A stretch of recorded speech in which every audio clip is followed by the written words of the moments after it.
ಹರಿ ಓಂ. ಜನ್ಮಾದ್ಯಸ್ಯ ಯತೋನ್ಮಯಾದಿತರತಃ ಅರ್ಥೇಷ್ವಭಿಘ್ನಸ್ವರಾಟ್ ತೇನೇ ಬ್ರಹ್ಮಹೃದಾಯ ಆದಿಕವಯೇ ಮುಹ್ಯಂತಿ M ಸೂರಯಃ.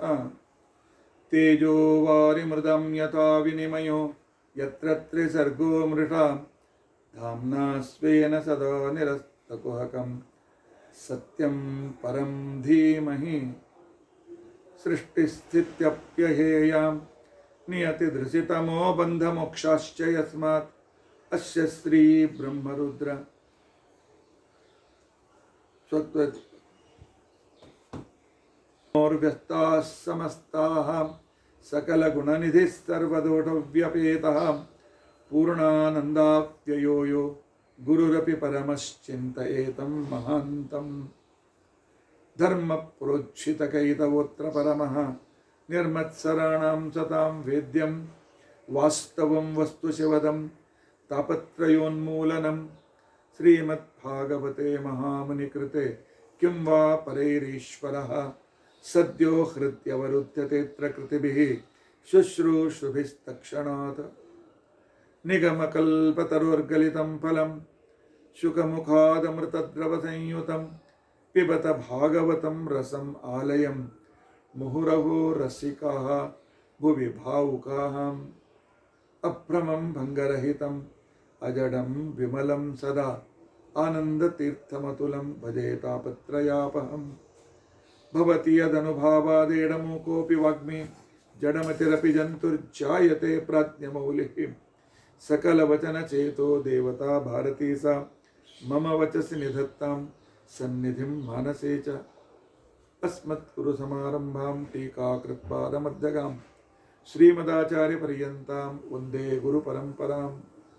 विद्यायां विबुधाचार्यं वेदज्ञानाब्धिचन्दिरं दुर्मतध्वान्तमर्तण्डं सत्यध्यानमुनिं भजे. पञ्चाशद्वर्षपर्यन्तं सततं रामपूजकः श्री सत्य प्रमोद गुरुराट भासतां नो हृदंबरे. बंधुस्त्वं गुरुरिष्टदैवतमिति त्वत्पादपङ्केरुहं प्राप्तं मां परिपालयेति सततं याचे निबद्धाञ्जलिः. चित्तं मत्कुणदोषचिन्तनविधौ नूनं मनं मा कृताः. श्री सत्यात्मगुरो त्वदङ्घ्रियुगलं हित्वा न मे सद्गतिः. यैरहं शुकवत् सम्यक् शिक्षितोऽस्मि कृपालुभिः तान् वन्दे धेनुपाचार्यान् तत्त्वज्ञानार्थसिद्धये. श्रीगुरुभ्यो नमः. हरिः ओं हरिः ओं हरिः ओं. स्वस्तिस्तु असेडतन्मङ्गलानि सन्तु. श्लोकैकश्रवणपठनमात्रेण वक्तुश्च श्रोतॄणां ನಿಖಿಲ ಕಲಿಕೃತ ಕಲ್ಮಷಾಪನೋದನ ಪಟುತರೆ ಧರ್ಮಾದ್ಯ ಖಿಲ ಪುರುಷಾರ್ಥ ಸಾಧನೀಭೂತೆ. ಅದ್ಯ ಶ್ರೀಮದ್ ಭಾಗವತ ಸಪ್ತಾಹಕ್ರಮೇಣ ಪ್ರವಚನಾರಂಭೆ ಸತಿ ಕಿಂಚಿತ್ ಪೂರ್ವಕಥಾನುವಾದಃ. ಹರಿಃ ಓಂ ಹರಿಃ ಓಂ ಹರಿಃ ಓಂ. ಹರೇ ರಾಮ ರಾಮ ರಾಮ ಹರೇ ಹರೇ. ಹರೇ ಕೃಷ್ಣ ಕೃಷ್ಣ ಕೃಷ್ಣ ಹರೇ ಹರೇ. ಹರೇ ರಾಮ ರಾಮ ರಾಮ ಹರೇ ಹರೇ. ಹರೇ ಕೃಷ್ಣ ಕೃಷ್ಣ ಕೃಷ್ಣ ಹರೇ ಹರೇ. ಹರೇ ರಾಮ ರಾಮ ರಾಮ ಹರೇ ಹರೇ. ಹರೇ ಕೃಷ್ಣ ಕೃಷ್ಣ ಕೃಷ್ಣ ಹರೇ ಹರೇ. ಉಗ್ರಂ ವೀರಂ ಮಹಾವಿಷ್ಣುಂ ಜ್ವಲಂತಂ ಸರ್ವತೋಮುಖಂ ನೃಸಿಂಹಂ ಭೀಷಣಂ ಭದ್ರಂ ಮೃತ್ಯುಂ ನಮಾಮ್ಯಹಂ.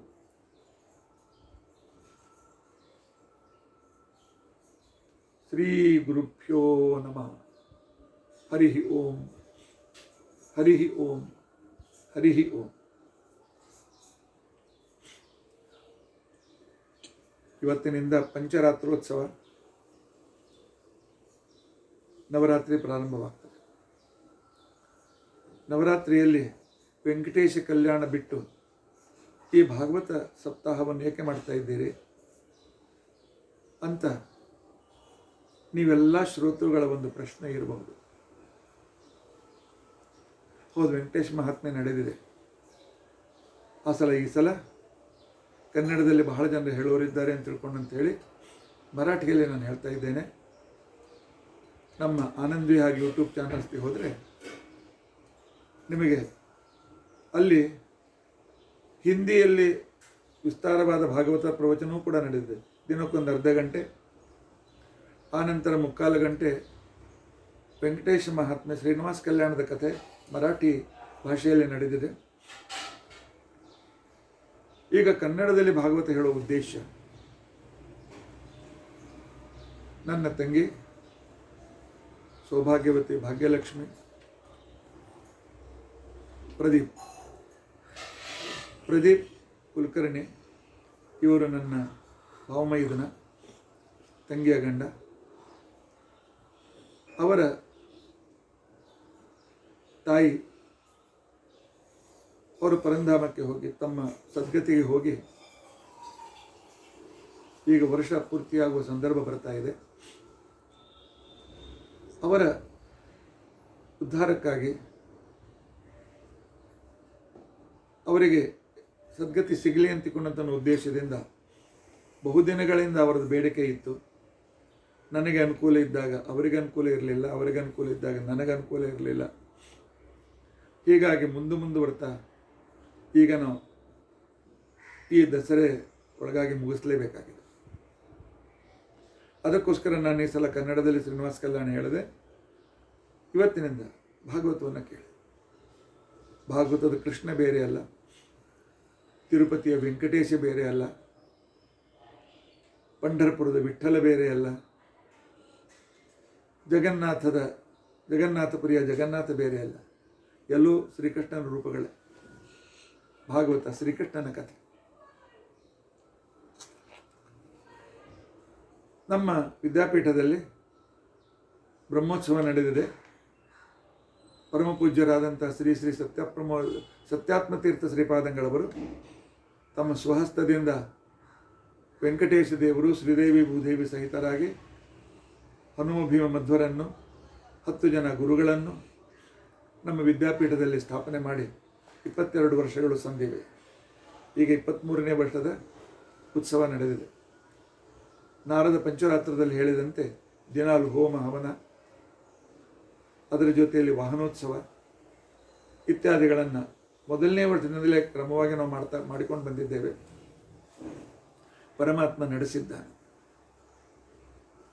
ಪರಮಾತ್ಮ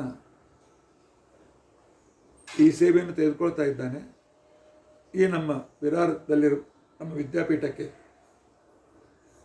ನಿಮ್ಮೆಲ್ಲರಿಗೂ ಆದರದ ಸ್ವಾಗತ ಇದೆ. ಇನ್ನು ಈ ಭಾಗವತ ಹಿರಿಯರ ಹೋದ ಒಂದು ವರ್ಷದೊಳಗಾಗಿ ಇದನ್ನು ಯಾಕೆ ಹೇಳಿಸ್ಬೇಕು?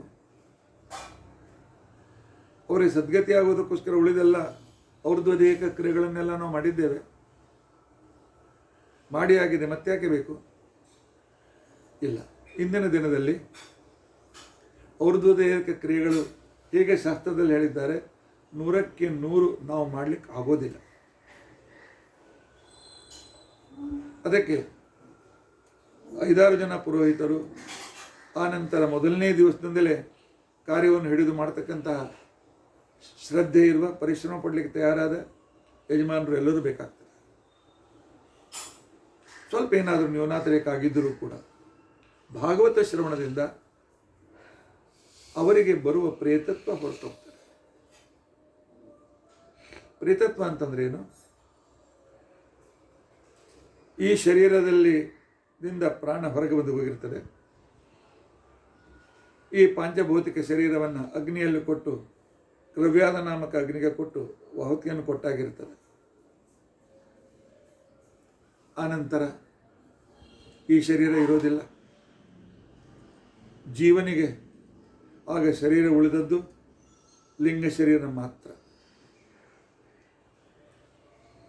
ಆದರೆ ಲಿಂಗ ಶರೀರದ ಮೇಲೆ ಒಂದು ಅನಿರುದ್ಧ ಶರೀರ ಬೇಕಾಗ್ತದೆ, ಇನ್ನೊಂದು ಲೋಕಕ್ಕೆ ಹೋಗೋದಕ್ಕೋಸ್ಕರ. ಅದಕ್ಕೆ ಹಸ್ತ ಶರೀರ ಅಂತ ಕರಿತೇವೆ, ಭೋಗ ಶರೀರ ಅಂತ ಕರಿತೇವೆ, ಯಾತನಾ ಶರೀರ ಅಂತ ಕರಿತೇವೆ, ಬೇರೆ ಬೇರೆ ಹೆಸರು ಅದಕ್ಕೆ ಇವೆ. ಅವರು ಆ ಒಂದು ಹೊಸ ಶರೀರವನ್ನು ಪಡೆದು ತಮ್ಮ ಕರ್ಮಾನುಸಾರವಾಗಿರ್ತಕ್ಕಂತಹ ಉತ್ತಮ ಲೋಕಕ್ಕೆ ಹೋಗಬೇಕಾಗಿದೆ. ಆದರೆ ಔರ್ಧ್ವದೇಹಿಕ ಕ್ರಿಯೆಗಳ ಸಂದರ್ಭದಲ್ಲಿ ಅಥವಾ ಪ್ರತಿ ಮಾಸಿಕದಲ್ಲಿ ಮಾಡುವ ಶ್ರಾದ್ದದ ಸಂದರ್ಭದಲ್ಲಿ ಏನಾದರೂ ಒಂದು ಹೆಚ್ಚು ಕಡಿಮೆ ಆಗಿದ್ದರೆ, ಮೊದಲಿನ 10 ದಿನಗಳ ಕ್ರಮದಲ್ಲಿ ಸರಿಯಾಗಿ ಆಗಿರದೇ ಇದ್ದರೆ ಅವರಿಗೆ ಒಂದು ಆ ಶರೀರ ಬಂದಿರೋದಿಲ್ಲ. ಆ ಶರೀರ ಬಂದಿರದೇ ಇದ್ದರೆ ಅಥವಾ ಅವರ ಕರ್ಮಗಳು ಅತಿ ಪ್ರಬಲವಾಗಿದ್ದರೆ ಅವರು ಪ್ರೇತರಾಗಿ ಉಳಿದುಕೊಳ್ತಾರೆ. ಇದರರ್ಥ ಈ ಶರೀರವೂ ಇಲ್ಲ, ಮೇಲೆ ಹೋಗೋದಕ್ಕೋಸ್ಕರ ಇರ್ತಕ್ಕಂತಹ ಆ ವಾಯವ್ಯವಾದಂತಹ ಹಸ್ತ ಶರೀರವೂ ಬಂದಿಲ್ಲ, ಅವರು ಇಲ್ಲಿಯೇ ಓಡಾಡ್ತಾ ಇರ್ತಾರೆ. ಹಸಿವೆ ಇದೆ, ಬಾಯಾರಿಕೆ ಇದೆ, ದುಃಖದ ವೇದನೆಯೂ ಕೂಡ ಇದೆ, ಸುಖದ ವೇದನೆಯೂ ಕೂಡ ಇದೆ. ಆದರೆ ಅನುಭವಿಸೋದಕ್ಕೋಸ್ಕರ ಶರೀರ ಇಲ್ಲ. ಹಸಿವೆ ಆಗ್ತದೆ, ತಿನ್ನುವುದಕ್ಕೋಸ್ಕರ ಒಂದು ಶರೀರ ಇಲ್ಲ. ಏನು ವಿಚಿತ್ರವಾಗಿರ್ತಕ್ಕಂಥ ದುರ್ಗಂಧಮಯವಾದ ಯಾವುದೋ ಒಂದು ಶರೀರದಿಂದ ಇದ್ದು ಎಲ್ಲೋ ಅಲ್ಲಿ ಇಲ್ಲಿ ಬಿದ್ದ ನೀರಿನಲ್ಲಿ ಹೊಳಾಡಿ ತಮ್ಮ ಬಾಯಾರಿಕೆಯನ್ನು ತಿಳಿಸ್ಕೊಳ್ತಾ ಇರ್ತಾರೆ. ಎಲ್ಲೋ ಇಲ್ಲ, ಮನೆಯಲ್ಲಿ ಯಾರಿಗಾದರೂ ಒಬ್ಬರಿಗೆ ಅವರು ಪೀಡೆ ಕೊಡ್ತಾರೆ, ಅವರಲ್ಲಿ ನಿಂತುಕೊಂಡು ಕೆಲಸವನ್ನು ಮಾಡ್ತಾರೆ. ಆಗೇನಾಗ್ತಾರೆ, ಆ ಪಿತೃದೋಷ ಇದ್ದಾಗ ಪ್ರತಿಯೊಂದು ಕೆಲಸದಲ್ಲಿ ವಿಘ್ನ ಬರ್ತದೆ, ಪ್ರತಿಯೊಂದು ಕಾರ್ಯಗಳಲ್ಲಿ ಅನಾನುಕೂಲತೆ ಆಗ್ತದೆ, ಮದುವೆ ವಿಳಂಬವಾಗ್ತದೆ, ಮಕ್ಕಳಾಗೋದಿಲ್ಲ, ಮತ್ತು ಮನೆಯಲ್ಲಿ ವಿರಸ ಇರ್ತದೆ. ಇವೆಲ್ಲ ಪಿತೃಗಳಿಗೆ ಸದ್ಗತಿ ಸಿಗದೇ ಇರತಕ್ಕಂಥ ಸೂಚನೆಗಳು. ಅಂಥ ಸಂದರ್ಭದಲ್ಲಿ ಅವರಿಗೆ ಸದ್ಗತಿಯಾಗಲಿ ಅಂತ ಹೇಳಿ ಈ ಭಾಗವತವನ್ನು ಆಗಿನ ಅನಾದಿ ಕಾಲದಿಂದ ಇದರ ಪ್ರವಚನ, ಇದರ ಸಪ್ತಾಹ ಕ್ರಮವನ್ನು ಹೇಳ್ತಕ್ಕಂಥ ಕ್ರಮ ಮುಂದುವರಿದಿದೆ. ಇದರಿಂದ ಅವರ ಪ್ರೇತತ್ವ ಮುಕ್ತಿ ಆಗ್ತದೆಯಾ? ನಿಜವಾಗಿಯೂ ಆಗ್ತದೆಯಾ? ಆಗ್ತದೆ, ನಿಜವಾಗಿಯೂ ಆಗ್ತದೆ. ಅದರ ಪದ್ಮಪುರಾಣದಲ್ಲಿ ಈ ಭಾಗವತದ ಮಹಾತ್ಮೆಯ ಸಂದರ್ಭದಲ್ಲಿ ಒಂದು ಕಥೆ ಬಂದಿದೆ, ಒಂದು ಸಂದರ್ಭ ಬಂದಿದೆ. ಆ ಕಥೆ ಈ ರೀತಿಯಾಗಿದೆ. ಆತ್ಮದೇವ ಅಂತ ತಿಳ್ಕೊಂಡಂತಕ್ಕಂಥವನು ಒಂದು ಪವಿತ್ರ ವಿಶಿಷ್ಟ ಕ್ಷೇತ್ರದಲ್ಲಿ ಒಬ್ಬ ಸೋಮಿಯಾಗಿರ್ತಕ್ಕಂಥ ಕುಲದಲ್ಲಿ ಹುಟ್ಟಿದ ಬ್ರಾಹ್ಮಣ ಇದ್ದ. ಬಹಳ ಆಚರಣಶೀಲನು, ಭಗವಂತನಲ್ಲಿ ಪರಮಭಕ್ತನು ಮತ್ತು ದೇವರಲ್ಲಿ ವಿಶ್ವಾಸ ಇದ್ದವನು ಇದ್ದ.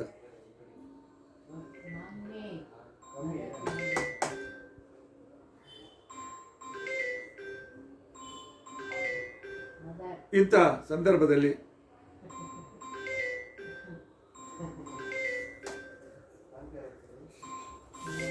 ದೇವ ಅಂತ ತಿಳ್ಕೊಂಡಂತಕ್ಕಂಥ ಒಬ್ಬ ಬ್ರಾಹ್ಮಣ ಇದ್ದ. ಆದರೆ ದುರ್ದೈವದಿಂದ ಅವನಿಗೆ ಒಬ್ಬಳು ಸಿಕ್ಕಿರ್ತಕ್ಕಂಥ ಹೆಂಡತಿ, ನಾಸ್ತಿಕ ಹೆಂಡತಿ ಸಿಕ್ಕಿ. ಅವಳ ಹೆಸರು ಧುಂದುಲಿ ಅಂತ ತಿಳ್ಕೊಂಡಂತ ಹೇಳಿ.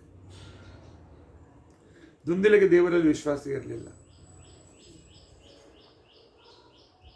ಧರ್ಮಶಾಸ್ತ್ರದಲ್ಲಿ ಕೂಡ ವಿಶ್ವಾಸ ಇರಲಿಲ್ಲ. ಗಂಡನ ಜೊತೆಗೆ ಸಾತ್ವಿಕವಾಗಿರಬೇಕು, ಮನೆಯಲ್ಲಿ ಪೂಜೆ ಪುನಸ್ಕಾರಗಳು ನಡೀಬೇಕು, ಮನೆಯಲ್ಲಿ ನೈವೇದ್ಯಾದಿಗಳಾಗಬೇಕು, ಇದು ಯಾವುದರಲ್ಲೂ ಒಳಗೆ ವಿಶ್ವಾಸ ಇರಲಿಲ್ಲ. 24 ತಾಸು ಹರಟೆ, ಸುಮ್ಮನೆ ರಾಜಕೀಯವಾದ ಮಾತುಗಳು, ಲೋಕವಾರ್ತಾ, ಯಾವಾಗಲೂ ಹಾಳು ಹರಟೆ ಹೊಡಿತಾ ಇದ್ಲು. ಆಲಸಿ ಇದ್ಲು, ಕ್ರೂರ ಸ್ವಭಾವದವಳಾಗಿದ್ಲು. ಲೋಕವಾರ್ತಾರತ ಕ್ರೂರ, ಪ್ರಾಯಶೋ ಬಹುಜಲ್ಪಿಕಾ. ಸುಮ್ಮನೆ ಬಡ್ಬಡ್ ಮಾಡ್ಕೋತ ಇನ್ನೊಬ್ರು ತಲೆ ತಿಂತೇಳು, ತಾನು ಮಾಡ್ತೇವೆ, ದೇವರಿಲ್ಲ ದಿಂಡ್ರಿಲ್ಲ. ಹೀಗಾಗಿ ಅವನಿಗೆ ಬಹಳ ಅನಾನುಕೂಲತೆ.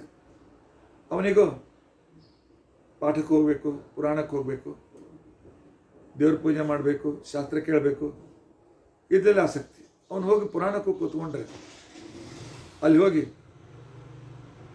ಎಲ್ಲರೂ ಎದುರಿಗೆ ಬೈತಾರೆ. ಇಲ್ಲಿ ಬಂದು ಕೂತ್ಕೊಂಡ್ರೆ ಮನೆಗೆ ಕೆಲಸ ಮಾಡೋರು ಯಾರು? ನಾವು ಒಬ್ಬನೇ ಹ್ಯಾಂಗೆ ಮಾಡಲಿ? ನಾ ಅಡುಗೆ ಮಾಡಿ ಕೂತ್ರೆ ಅಂಗಡಿನ ಸಾಮಾನು ತರೋರು ಯಾರು? ಆನಂತರ ನಾನು ಸ್ನಾನಕ್ಕೆ ಹೋದಾಗ ಒಲೆ ಮೇಲೆ ಇಟ್ಟಿರ್ತಕ್ಕಂಥ ಹಾಲು ಉಕ್ಕಿದ್ರೆ ನನ್ನ ಬಿಡ್ಸೋರು ಇಳಿಸೋರು ಯಾರು? ಹೀಗೆಲ್ಲ ಬೈದ್ಕೊಂಡು ಅವ್ನು ಕರ್ಕೊಂಡು ಬರ್ತೀವಿ. ಬಹಳ ಸಲ ತನ್ನ ಹೆಂಡತಿಯನ್ನು ಸುಧಾರಿಸಲಿಕ್ಕೆ ಪ್ರಯತ್ನ ಮಾಡಿದ. ಕೊನೆಗೆ ಅವನು ತನ್ನ ಜೀವನದಲ್ಲಿ ಬೇಸರ ಬಂತು. 24 ತಾಸು ಹೆಂಡತಿ ಹೇಳ್ದಂಗೆ ಕುಣಿಬೇಕು. ದೇವರಿಲ್ಲ, ದಿಂಡ್ರಿಲ್ಲ, ಧರ್ಮ ಇಲ್ಲೋಗಲ್ಪ. ದೇವ್ರು ಆಸ್ತಿಕ ವಿಚಾರ ಹೇಳಿದ್ರೆ ಮಾಡ್ಲಿಕ್ಕೆ ಏನು ಅಡ್ಡಿ ಇರಲಿಲ್ಲ.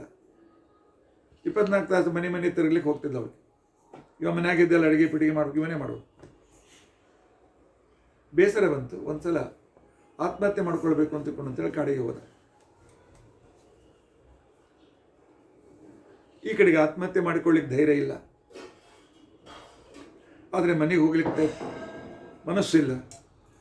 ಇಂತಹ ಪರಿಸ್ಥಿತಿಯಲ್ಲಿ ನೋಡಲಿ ಎಲ್ಲಿ ನಾನು ಉರ್ಲು ಹಾಕ್ಕೊಳ್ಳಿ ಹಾಗೆ ಹೀಗೆ ಅಂತ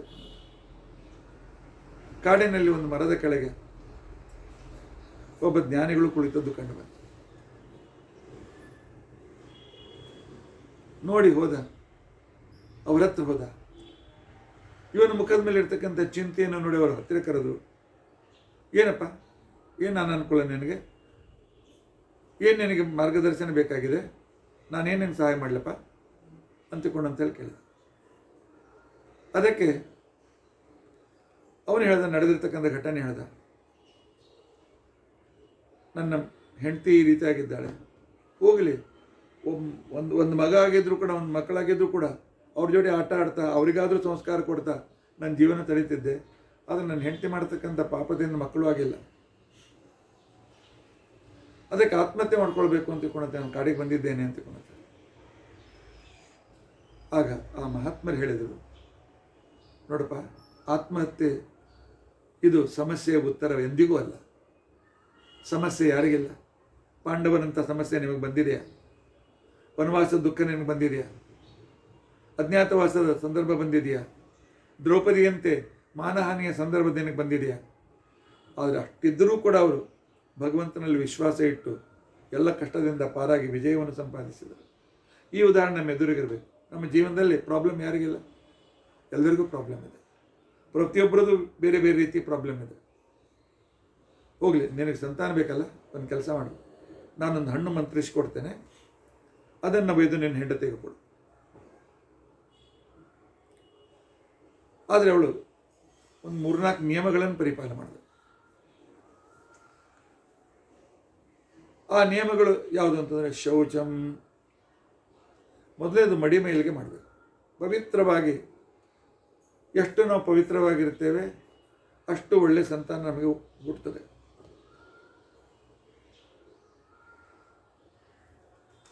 ದಯಾ ದಾನಂ, ಆನಂತರ ದಯೆ ತೋರಿಸ್ಬೇಕು.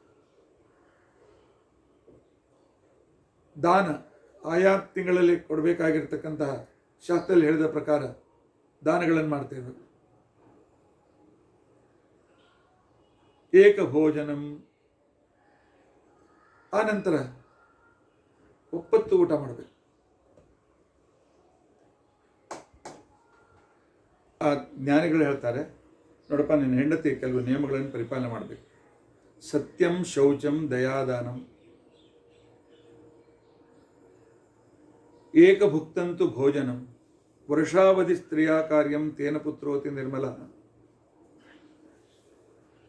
ಪ್ರತಿಯೊಬ್ಬ ಹೆಣ್ಮಗಳು ಈ ನಿಯಮವನ್ನು ಪರಿಪಾಲನೆ ಮಾಡಬೇಕು. ಯಾರಿಗೆ ಒಳ್ಳೆಯ ಸಂತಾನ ಬೇಕು, ಸತ್ಯದಿಂದ ಇರಬೇಕು. ಸತ್ಯದಿಂದ ಅಂದರೆ ನಮ್ಮ ಧರ್ಮಶಾಸ್ತ್ರ ಹೇಗೆ ಹೇಳ್ತದೆ ಆ ರೀತಿಯಾಗಿ ನಮ್ಮ ಆಚರಣೆಯನ್ನು ನಾವು ಮಾಡ್ಕೊಂಡು ಬರಬೇಕು. ಎಷ್ಟು ಶಕ್ತಿ ಆಗ್ತದೆ ಸಾಧ್ಯವಿದ್ದಷ್ಟು ಪ್ರಯತ್ನ ಮಾಡಬೇಕು. ಒಟ್ಟು ನಮ್ಮಿಂದ ಇನ್ನೊಬ್ಬರ ಮನಸ್ಸು ನೋಯಬಾರದು ಅಂತ ಮಾತುಗಳನ್ನು ಎಂದೂ ಆಡಬಾರ್ದು. ಆದ್ದರಿಂದ ಧರ್ಮಾಚರಣೆಯಿಂದ ಇರಬೇಕು, ಇದು ಮೊದಲನೇ ನಿಯಮ. ಎರಡನೇದ್ದು ಮಡಿ ಮೇಲ್ಗೆ, ಇದನ್ನು ಪರಿಪಾಲನೆ ಮಾಡಲೇಬೇಕು. ಎಷ್ಟು ನಾವು ಪವಿತ್ರ ಆಗಿರ್ತೇವೆ, ಪರಮಾತ್ಮನ ಸನ್ನಿಧಾನ ನಮ್ಮಲ್ಲಿ ಹೆಚ್ಚಾಗ್ತದೆ. ಆನಂತರ ದಯೆ ತೋರಿಸ್ಬೇಕು. ನನ್ನ ಹತ್ರ ಹಣ ಇದ್ದರೆ ದ್ರವ್ಯ ದಾನ ಮಾಡೋಣ, ನನ್ನ ಹತ್ರ ಧಾನ್ಯ ಇದ್ದರೆ ಧಾನ್ಯ ದಾನ ಮಾಡೋಣ, ನನ್ನ ಹತ್ರ ಬಟ್ಟೆ ಇದ್ದರೆ ಬಟ್ಟೆ ದಾನ ಮಾಡೋಣ, ನನ್ನ ಹತ್ತಿರ ವಿದ್ಯೆ ಇದ್ದರೆ ವಿದ್ಯಾದಾನ ಮಾಡೋಣ, ನನ್ನ ಹತ್ತಿರ ಬಲ ಇದ್ದರೆ ಶಕ್ತಿಯಿಂದ ಬಲದಿಂದ ಇನ್ನೊಬ್ಬರಿಗೆ ಸಹಾಯ ಮಾಡೋಣ. ಒಟ್ಟು ದೇವರು ನಮಗೇನು ಕೊಟ್ಟಿದ್ದಾನೆ ಅದನ್ನು ನಾವು ಯಥಾಶಕ್ತಿ ಪರೋಪಕಾರಕ್ಕೋಸ್ಕರ ಉಪಯೋಗಿಸ್ಬೇಕು. ಪರಮಾತ್ಮ ಅಂತಾನೆ ಗಿವ್ ಆ್ಯಂಡ್ ಟೇಕ್. ನೀವು ಬಡವರ ಮೇಲೆ ಅಥವಾ ಯಾರಿಗೆ ಅವಶ್ಯಕತೆ ಇದೆ ಅವರ ಮೇಲೆ ದಯೆ ತೋರಿಸಿದರೆ ನಾನು ನಿಮಗೆ ನನ್ನ ದಯೆ ನಿಮ್ಮ ಮೇಲೆ ಆಗ್ತದೆ. ನೀವು ಪವಿತ್ರರಾಗಿದ್ದರೆ ನಾನು ನಿಮ್ಮಲ್ಲಿ ಬಂದು ವಾಸ ಮಾಡ್ತೇನೆ. ದಾನ ಕೊಡ್ತಾ ಇದ್ದರೆ ನಿಮಗೆ ಅದರ 100 ಪಟ್ಟು ನಾನು ವಾಪಸ್ ಕೊಡ್ತೇನೆ. ಆನಂತರ ಏಕಭುಕ್ತಂತು ಭೋಜನ, ಒಪ್ಪತ್ತು ಊಟ ಮಾಡಬೇಕು. ಒಪ್ಪತ್ತು ಊಟ ಮಾಡಬೇಕಂದ್ರೆ ಅರ್ಥವೇನು? ಹೊಟ್ಟೆಯಲ್ಲಿ 4 ಭಾಗ ಇಟ್ಕೊಳ್ಬೇಕು. 2 ಭಾಗದಲ್ಲಿ ಆಹಾರ ತುಂಬಿಸ್ಬೇಕು, 1 ಭಾಗದಲ್ಲಿ ನೀರು ತುಂಬಿಸ್ಬೇಕು, ಉಳಿದ ಭಾಗ ಹಾಗೆ ಬಿಡಬೇಕು. ಯಾಕೆ? ಅದು ಹೊಟ್ಟೆಯಲ್ಲಿ ಜೀರ್ಣ ಆಗಿ ಆನಂತರ ಇತ್ಯಾದಿಗಳಾಗಲಿಕ್ಕೆ ಅನುಕೂಲ ಮಾಡಿಕೊಡ್ತದೆ. ಕಂಠ ಬಿರಿಯುವಂಥ ಊಟ ಮಾಡಬಾರ್ದು. ಅವನು ಸಾಧನೆ ಮಾಡಲಿಕ್ಕೆ ಆಗೋದಿಲ್ಲ. ಆ ವ್ಯಕ್ತಿಗೆ ಯಾರಿಗೆ ಸಾಧನೆ ಮಾಡ್ತಕ್ಕಂಥ ಅನುಕೂಲತೆ ಆಗೋದಿಲ್ಲ. ಅದರಿಂದಾಗಿ ಅಂತಹ ವ್ಯಕ್ತಿ ಒಪ್ಪತ್ತು ಊಟ ಮಾಡಬೇಕು. ಈ ರೀತಿ ಹೆಣ್ಮಗಳು ನಿಯಮವನ್ನು ಪರಿಪಾಲನೆ ಮಾಡಿದರೆ ತೇನ ಪುತ್ರ ಅತಿ ನಿರ್ಮಲ, ಉತ್ತಮ ಮಗನಾಗ್ತಾನೆ ಅಂತ ಹೇಳಿದಾಗ ಹಾಗೆ ಆಗಲಿ ಅಂತೇಳಿ ಆತ್ಮದೇವ ಮನೆಗೆ ಬಂದ. ತನ್ನ ಹೆಂಡತಿಗೆ ಹಣ್ಣು ಕೊಟ್ಟ. ಈ ಹಣ್ಣು ತಿನ್ನು, ಗರ್ಭಿಣಿ ಆಗ್ತಿ. ಒಳ್ಳೆ ಮಗ ಹುಟ್ಟಬೇಕಾಗಿದ್ದರೆ ಸತ್ಯ, ಪವಿತ್ರ, ದಯೆ, ದಾನ, ಆನಂತರ ಏಕಭುಕ್ತ ಇತ್ಯಾದಿಗಳನ್ನು ಮಾಡಿಕೊಂಡಿರು, ಉತ್ತಮ ಸಂತಾನ ನಿನಗಾಗ್ತದೆ ಅಂತ ತಿಳ್ಕೊಂಡಂತ ಹೇಳಿ ಅವನ ಎದುರು ಹ್ಞೂ ಅಂತ ತಿಳ್ಕೊಂಡಂತ ಹೇಳಿ ಅಂದ್ರು. ಆನಂತರ ಮತ್ತೆ ಸಾಯಂಕಾಲ ಅವಳ ಗೆಳತಿಯರ ಗುಂಪು ಸೇರ್ತಲ್ಲ, ಇದೇ ರೀತಿ ಇರ್ತಕ್ಕಂಥ ನಾಸ್ತಿಕರ ಗೆಳತಿಯರ ಗುಂಪು ಸೇರಿತು. ಆಗ ಹೇಳಿದ್ರು, ನನ್ನ ಹಣೆಯ ಬಾರ, ನನ್ನ ಗಂಡಗೇನು ಚಿಡಿದೋದು ಯಾರಿಗೂ ಗೊತ್ತು. ಯಾವುದೋ ಸಾಧು ಕಡೆಯಿಂದ ಒಂದು ಹಣ್ಣು ತಂದಾನ, ಆ ಹಣ್ಣು ತಿಂದರೆ ನಾನು ಗರ್ಭಿಣಿ ಆಗ್ತೇನಂತ. ಆದರೆ ನಾನು ಗರ್ಭಿಣಿ ಯಾಕಾಗ್ಬೇಕು?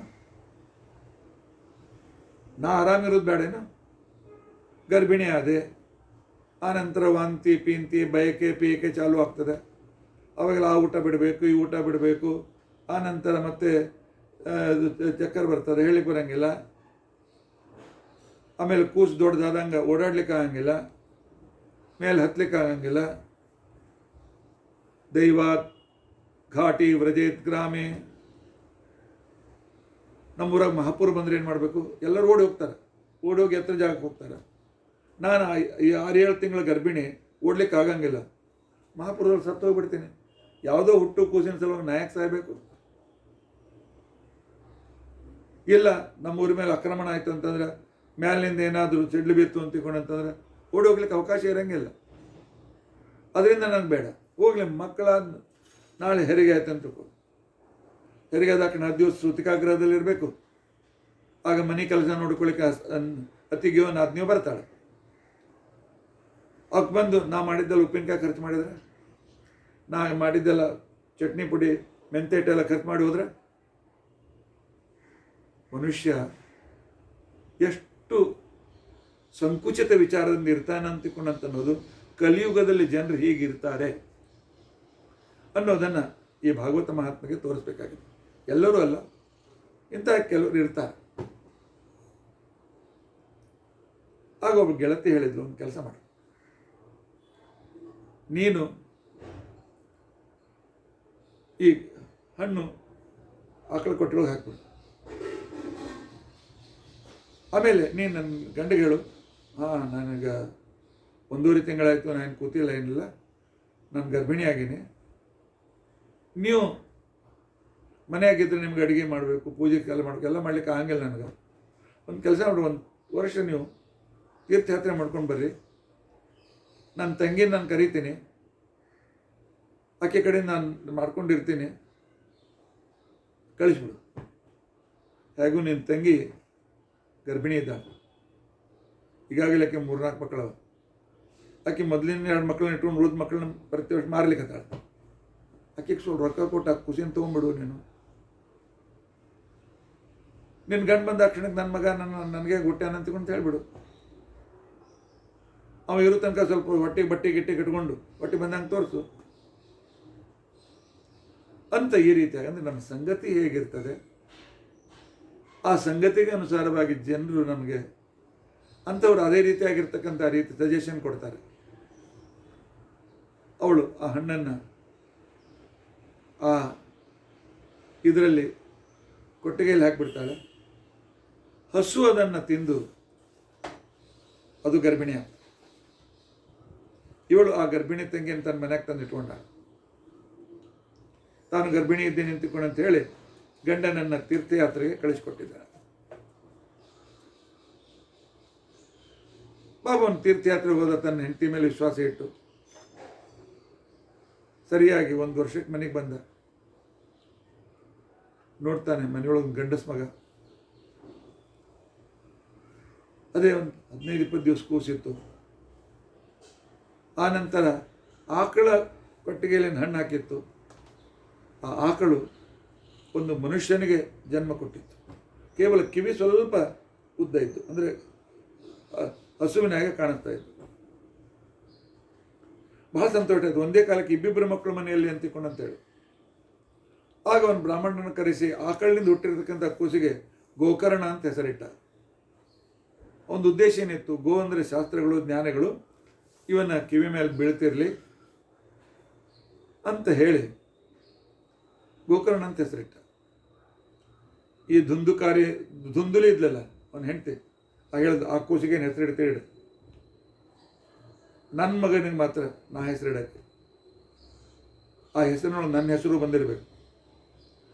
ಈಗ ನಮಗೆಲ್ಲ ಅನೇಕ ಜನ ಫೋನ್ ಮಾಡ್ತಾರೆ ಅಥವಾ ಬಂದು ಕೇಳ್ತಾರೆ, ಆಚಾರ್ಯ ನನ್ನ ಹೆಸರು ಮದಿಂದ ಚಾಲು ಆಗ್ತದೆ, ನನ್ನ ಹೆಂಡತಿ ಹೆಸರು ಕದಿಂದ ಚಾಲು ಆಗ್ತದೆ, ನಮ್ಗೆ 2 ಅಕ್ಷರ ಬರಬೇಕು, ಹಾಗೆ ನಮ್ಮ ಮಗನಿಂದ ಹೆಸರು ಹುಡುಕಿಕೊಡ್ರಿ ಅಂತ ತಿಳ್ಕೊಂಡು. ಈ ರೀತಿ ಕಲಿಯುಗದಲ್ಲಿ ಫ್ಯಾಷನ್ ಬರ್ತದೆ ಅಂತನ್ನೋದು ಭಾಗವತ್ಕಾರಿಗೆ ಭಾಳ ಮೊದಲೇ ಗೊತ್ತಿತ್ತು. ಅವ್ರು ಭಾಗವತ್ ಮಹಾತ್ಮೇಲೆ ಬರೆದಿಟ್ಟಿದ್ದಾರೆ. ಆಕೆ ಹೇಳ್ತಾಳೆ, ನನ್ನ ಹೆಸರು ಇರ್ತಕ್ಕಂಥ ಹೆಸರು ಸಿಮಿಲರ್ ನನ್ನ ಮಗನಿಗಿರಬೇಕು. ಹೆಸರು ನಮ್ಮ ಹೆಸರಲ್ಲ, ದೇವರ ಹೆಸರಿಡಬೇಕು, ದೇವತೆಗಳ ಹೆಸರಿಡಬೇಕು. ಆದರೆ ಈಗಿನ ಕಾಲಕ್ಕೆ ಟಿಂಟು ಪುಂಟು ಕುಂಟು ಮಂಟು ಏನೇನೋ ಹೆಸರಿಡ್ತಾರೆ. ಆಕೆ ತನ್ನ ಹೆಸರು ಧುಂದುಲಿ ಅಂತಿತ್ತು, ಲೀ ತೆಗೆದ್ಲು, ಕಾರಿ ಅಂತ ಜೋಡಿಸಿದ್ಲು. ತನ್ನ ಮಗನಿಗೆ ಧುಂದುಕಾರಿ ಅಂತ ಹೆಸರಿಟ್ಲು. ಸಂಸ್ಕೃತ ಬರ್ತಿರ್ಲಿಲ್ಲ ಆಕೆಗೆ, ಪುರಾಣ ಕೇಳಿದ್ದಿಲ್ಲ, ಎಂದೂ ಗೊತ್ತಿಲ್ಲ. ಧುಂದುಕಾರಿ ಅಂತನ್ನೋದು ಹರಿವಂಶದಲ್ಲಿ ಬರ್ತಕ್ಕಂಥ ಒಬ್ಬ ಅಸುರನ ಹೆಸರು, ದೈತ್ಯನ ಹೆಸರು. ತನ್ನ ದೈತ್ಯನ ಹೆಸರನ್ನು ತನ್ನ ಮಗನಿಗೆ ಇಟ್ಟ. ಮಕ್ಕಳು ಬೆಳೆಯಕ್ಕೆ ಪ್ರಾರಂಭ ಆಗ್ಯಾವ. ಆಕಳಲ್ಲಿ ಹುಟ್ಟಿರ್ತಕ್ಕಂಥ ಅದು ಯಾಕೆ ಋಷಿಗಳು ಕೊಟ್ಟ ಜ್ಞಾನಿಗಳು ಕೊಟ್ಟ ಹಣ್ಣಿನಿಂದ ಹುಟ್ಟಿತ್ತು. ಒಳ್ಳೆ ಸಾತ್ವಿಕನಾಗಿ ಬೆಳೀತಿದ್ದಾನೆ. ಈ ಕೂಸು ತಾಯಿ ಮಾರಿದ ಕೂಸು. ಯಾವ ತಾಯಿ ತನ್ನ ಮಕ್ಕಳು ಮಾರ್ತಾಳ, ಆಕೆ ರಾಕ್ಷಸಿನೇ. ಮಕ್ಕಳು ಮಾರ್ತಕ್ಕಂಥವ್ರನ್ನ ಮನುಷ್ಯರಂತ ಅನ್ಲಿಕ್ಕೆ ಆಗ್ತದೇನೋ? ಆಗೋದಿಲ್ಲ. ಆದ್ದರಿಂದ ಅಷ್ಟೇ ದುಷ್ಟನಾಗಿ ಅವನು ಬೆಳೀತಾ ಇದ್ದಾನೆ. ಅಂಬೆಗಾಲು ಹಾಕ್ಲಿಕ್ಕೆ ಬಂತು ಅಂದರೆ ಹೋದ್ ಸಣ್ಣ ಕೂಸ್ಕೊಂಡು ಹಿಡಿದು ಕೂದಲಾಗಿ ಜಗಳ್ತಿದ್ದ, ಏನಾರು ತೊಗೊಂಡು ಅವ್ರ ಮೇಲೆ ಹೊಡಿತಿದ್ದ. ಹಾಗೆ ಅಂಬೆಗಾಲು ಹಾಕೊಂಬಂದೆ. ಯಾವ ನಡೀಲಿಕ್ಕೆ ಚಾಲು ಆಯಿತು, ಆ ವಸ್ತು ತೊಗೊಂಡು ಇನ್ನೊಬ್ಬರ ಮೇಲೆ ಹಚ್ಚೋದು, ಒಡೆದು ಹಾಕೋದು, ಹಾಳು ಮಾಡೋದು, ಹೋಗಿ ಬೀಳಿಸೋದು, ಇದೇ ಕೆಲಸ ಮಾಡ್ತದೆ. ಸ್ವಲ್ಪ ದೊಡ್ಡವನಾದ, ಸಣ್ಣ ಕೂಸುಗಳು ಆಡಾಡೋದು ನೋಡಿ ಎತ್ಕೊಂಡು ಹೋಗಿ ಮಗಳಿಗೆ ಹಾಕ್ತಿದ್ದ. ಇನ್ನೂ ದೊಡ್ಡವನಾದ, ಆಗ ಬೇರೆ ಹೆಣ್ಮಕ್ಳು ಹಿಂದೆ ಬಿದ್ದ. ಅವ್ರ ಮನೆ ಹೆಣ್ಮಕ್ಳು ಅಪಮಾನ ಮಾಡೋದು, ಇವ್ರ ಮನೆಗೆ ತಮಾಷೆ ಮಾಡೋದು, ಅವರಿಗೆ ಮೇಲೆ ಕೈ ಹಾಕ್ಲಿಕ್ಕೆ ಪ್ರಯತ್ನ ಮಾಡೋದು. ದಿನಾಲು ಆತ್ಮದೇವನ ಹತ್ತಿರ ಬಂದು ತಕರಾರು, ನಿನ್ನ ಮಗ ಹೀಗೆ ಮಾಡ್ದ, ನಿನ್ನ ಮಗ ಹೀಗೆ ಮಾಡ್ದ. ತಲೆ ಕೆಟ್ಟು ಹೋಯ್ತು, ಅನಿಸ್ತು ಅವನಿಗೆ. ನನ್ನ ಮಕ್ಕಳು ಆಗಿರದೇ ಇದ್ರೆ ಈ ತಕರಾರು ಅಂತ ಇರಲಿಲ್ಲ, ಬಹಳ ಮಕ್ಕಳಿಲ್ಲ ಅಂತ ಅನ್ನೋ ದುಃಖ ಇರ್ತಿತ್ತು ಅಷ್ಟೇ. ಒಂದೆತ್ತಂತೂ ಸಮೀಚೀನಂ ದುಷ್ಪುತ್ರೋ ದುಃಖದಾಯಕ. ನನ್ನ ಹೆಂಡತಿ ಬಂಜೆ ಆಗಿದ್ರೂ ಪರವಾಗಿರಲಿಲ್ಲ, ಇಂಥ ಕೆಟ್ಟ ಮಕ್ಕಳು ಹುಟ್ಟು ಬದಲಾಗಿ ಮಕ್ಕಳಾಗದೇ ಇರೋದೇ ಒಳ್ಳೆಯದು ಅಂತ ಅನಿಸ್ತು. ದಿನ ಕಣ್ಣೀರು ಹಾಕ್ತಿದ್ದ. ಈ ಕಡೆಗೆ ಗೋಕರ್ಣ ಸಣ್ಣ ವಯಸ್ಸಿನಲ್ಲೇ ಗುರುಕುಲಕ್ಕೆ ಹೋದ. ಗುರುಕುಲದಲ್ಲಿ ಹೋಗಿ ಜ್ಞಾನವನ್ನು ಪಡೆದು ಮನೆಗೆ ಬಂದ. ಮನೆಯ ವಾತಾವರಣ ನೋಡಿದ, ಬಹಳ ದುಃಖ ಆಯಿತು. ದಿನಾಲು ಗಂಡನ ಜೊತೆ ಜಗಳಾಡು ಹೆಂಡತಿ, ತನ್ನ ತಮ್ಮ ಅಂತ ಅನ್ಸ್ಕೊಂಡಿರ್ತಕ್ಕಂಥ ವ್ಯಕ್ತಿ ಅವ್ರ ತಲೆ ಹೊಡಿ, ಇವ್ರ ತಲೆ ಹೊಡಿ, ಅವ್ರು ಹೊಡಿ, ಇವ್ರು ಹೊಡಿ, ಆ ಹೆಣ್ಮಕ್ಳನ್ನು ಬೆನ್ನತ್ತು. ದಿನಾಲು ಅವ್ರು ಬಂದು ಆತ್ಮದೇವ ಹೇಳೋದು. ಆತ್ಮದೇವ ರಾತ್ರಿ ಅಳ್ತಾ ಕೂತಿರ್ತಿದ್ದ, ರಾತ್ರಿ ನಿದ್ದೆ ಬರ್ತಿರ್ಲಿಲ್ಲ. ಗೋಕರ್ಣ ಆ ಕಾಲಕ್ಕೆ ಅಪ್ಪನಿಗೆ ಹೇಳ್ದ, ಅಪ್ಪ ಇದು ನಿನ್ನ ತಪ್ಪದು. ಯಾಕೆ ನೀ ಮನೆ ಯಜಮಾನ, ನಿನ್ನ ಹೆಂಡತಿಗೆ ಹೇಳಬೇಕಾಗಿತ್ತು, ಧರ್ಮದಿಂದಿದ್ರೆ ಮನೆಯಾಗಿರು, ಇಲ್ಲಾದ್ರೆ ಗೆಟ್ ಔಟ್. ನಿನ್ನ ಮಗನಿಗೆ ಹೇಳಬೇಕಾಗಿತ್ತು, ಹೆಂಡತಿ ಅಂತನ್ನೋ ಪ್ರೀತಿ ಯಾವಾಗ ಅವಳು ಧರ್ಮದಿಂದಿದ್ರ, ಗಂಡ ಅಂತನ್ನೋ ಪ್ರೀತಿ ಯಾವಾಗ ಅವನು ಧರ್ಮದಿಂದಿದ್ರ, ಅಲ್ಲಿ ಅವಾಗ ದೇವರನ್ನ, ಗಂಡನಲ್ಲಿದ್ದ ದೇವರನ್ನ ಆರಾಧನೆ ಮಾಡ್ಲಿಕ್ಕೆ ಆಗ್ತದೆ. ಅವನು ಕುಡುಕ, ಅತ್ಯಂತ ರೀತಿಯಾಗಿರ್ತಕ್ಕಂಥ ಎಲ್ಲ ರೀತಿಯಿಂದ ಬಿಟ್ಟಿರ್ತಕ್ಕಂಥ ವ್ಯಕ್ತಿ, ಧರ್ಮವನ್ನೇ ಬಿಟ್ಟಿರ್ತಕ್ಕಂಥ ವ್ಯಕ್ತಿ ಆಗಿದ್ರೆ ಅವನಲ್ಲಿ ದೇವರನ್ನ ಹೆಂಗೆ ಕಾಣೋದು ಹೆಂಗ? ಆದ್ದರಿಂದ ನಿನ್ನ ಮಗನಿಗೆ ನಿನ್ನ ಸಣ್ಣ ವಯಸ್ಸಿನಿಂದ ಶಿಕ್ಷೆ ಕೊಡಬೇಕಾಗಿತ್ತು. ಅದು ನಿನ್ನ ಹೆಂಡತಿ ಮಾತು ಕೇಳಿ ಶಿಕ್ಷೆ ಕೊಡಲಿಲ್ಲ. ತಂದೆ ತಾಯಿಗಳ ಮಕ್ಕಳನ್ನು ಧಾರ್ಮಿಕವಾಗಿ ಬೆಳೆಸೋದು ಅವ್ರ ಜವಾಬ್ದಾರಿ. ಯಾಕೆ ತಂದೆ ತಾಯಿಗಳ ಹೆರಿಡಿಟಿ ಥಿಯರಿ ಬರ್ತಾರೆ. ಗೋಕರ್ಣ ಹೇಳ್ತಾನೆ, ದುಶ್ಶೀಲೋ ಮಾತೃದೋಷೇಣ ಪಿತೃದೋಷೇಣ ಮೂರ್ಖತ ದಾರಿದ್ರ್ಯಂ ಆತ್ಮದೋಷೇಣ. ಪುರಾಣ ಹೆರಿಡಿಟಿ ಥಿಯರಿಯನ್ನು ಹೇಳ್ತದೆ. ನಮ್ಮ ಮಕ್ಕಳು ದಾರಿ ತಪ್ಪಿದ್ರೆ ಅಥವಾ ಅವ್ರ ಚರಿತ್ರೆಯಲ್ಲಿ ಅನಾನುಕೂಲತೆ ಇದ್ರೆ ತಾಯಿ ದೋಷದಿಂದ ಬಂದಿರ್ತದೆ. ತಾಯಿಯಲ್ಲಿರ್ತಕ್ಕಂಥ ನ್ಯೂನತೆ ಮಕ್ಕಳಲ್ಲಿ ಬರ್ತದೆ. ಅವರು ದಡ್ಡರಾದರೆ ಅದು ತಂದೆ ತಪ್ಪು. ಪಿತೃದೋಷೇಣ ಮೂರ್ಖತ. ಇನ್ನು ಅವ್ರು ಏನೂ ಕೆಲಸ ಮಾಡಲಿಲ್ಲ, ಬಡವರಾಗಿ ಕೂತ್ಕೊಂಡ್ರು, ಇನ್ನೊಬ್ಬರ ಮೇಲೆ ಯಾವಾಗಲೂ ಅನ್ಮಸ್ಕೊಂಡು ನೀವು ಕೊಡ್ರಿ ಅಂತೇಳಿ ಅದು ತನ್ನ ಆಲಸ್ಯದಿಂದ ಬಂದದ್ದು, ತಂದೆ ತಾಯಿ ಜವಾಬ್ದಾರಲ್ಲ. ಅದರಿಂದ ಅಪ್ಪ ದಿನಾಲು ಕಣ್ಣೀರು ಸುರಿಸ್ಕೊಂಬೋದು ಇದು ಜೀವನದ ಉದ್ದೇಶ ಅಲ್ಲ, ಸಾಧನೆ ಮಾಡಬೇಕು. ಅದಕ್ಕೋಸ್ಕರ ಇಲ್ಲ, ನನಗೆ ಧೈರ್ಯ ಇತ್ತು, ನಾಳೆ ಹೇಳು ಮಗ ಆ ಹೆಂಡತಿಗೆ, ಯಾಕೆ ನಾನು ಮಲ್ತಾಯಿ ಅಂತ ಅನ್ಸ್ಕೊತಾಳ,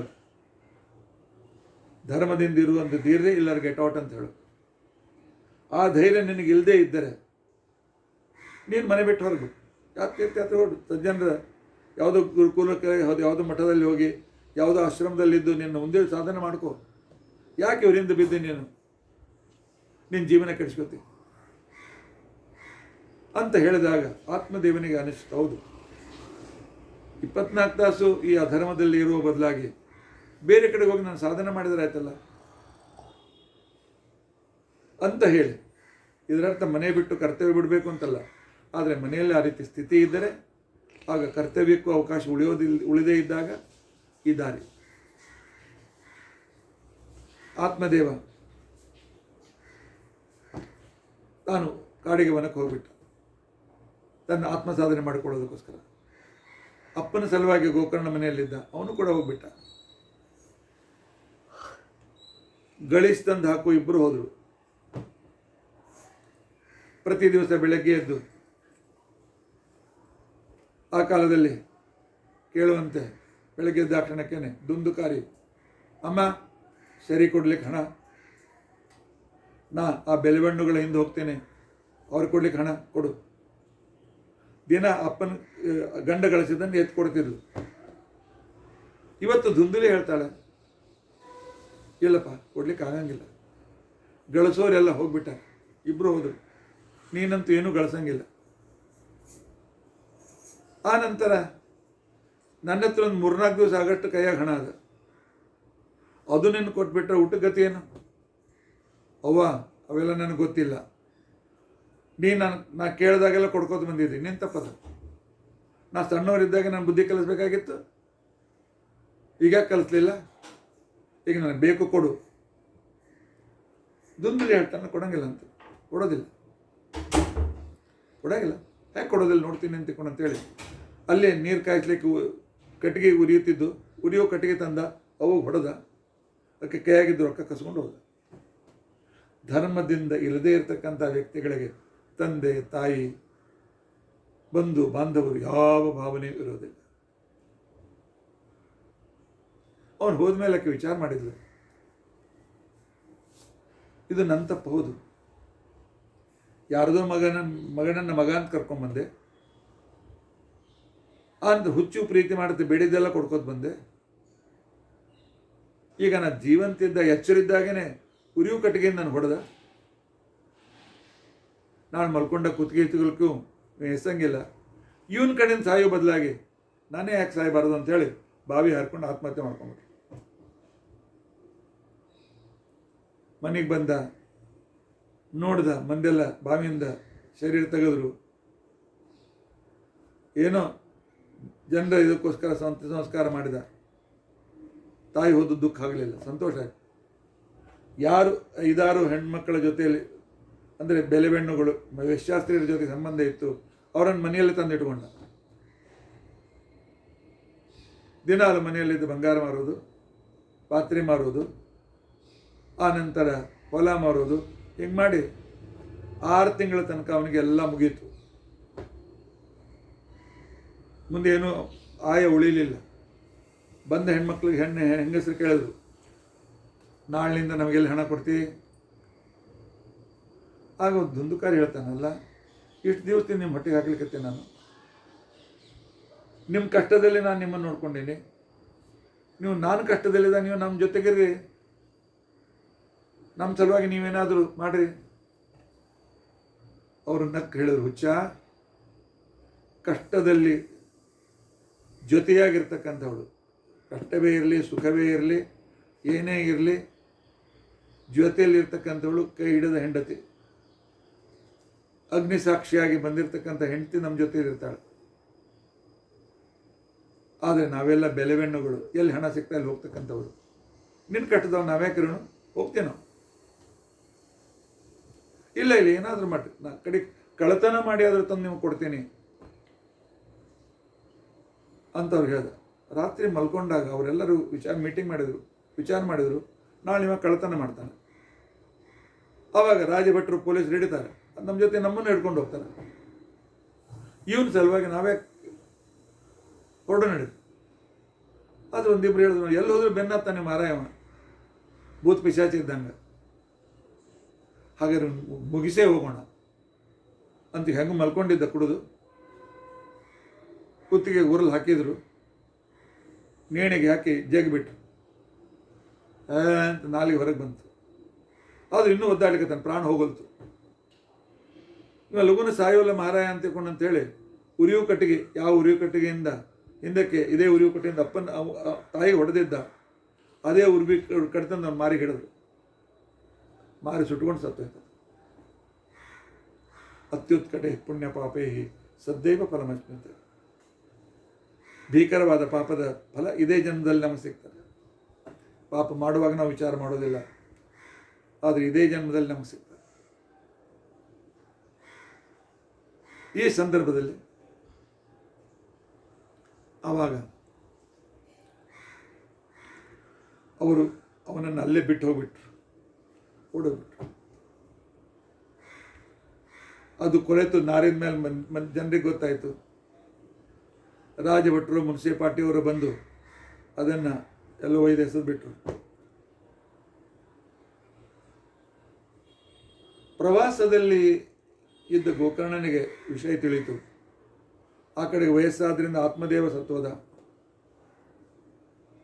ಈ ಕಡೆಗೆ ತಾಯಿ ಆತ್ಮಹತ್ಯೆ ಮಾಡ್ಕೊಂಡು ಸತ್ತೋದ್ಲು ಅಂತ ಗೊತ್ತಾಯಿತು. ಆಮೇಲೆ ಅಣ್ಣ ಊರಲ್ಲಿ ಹಾಕೊಂಡು ಸತ್ತ ಅಂತೇಳಿ ಜನರ ಪ್ರವಾದ ಕಿವಿಗೆ ಬಿತ್ತು. ಅವರೆಲ್ಲರ ಸಲುವಾಗಿ 12-13 ದಿವಸದ ಶ್ರಾದ್ದವನ್ನೂ ಮಾಡಿದ, ದಾನ ಧರ್ಮನೂ ಮಾಡಿದ. ಸದ್ಗತಿಗೋಸ್ಕರ ಗಯಾದಲ್ಲಿ ಹೋಗಿ ಪಿಂಡವನ್ನು ಕೊಟ್ಟು ಬಂದ.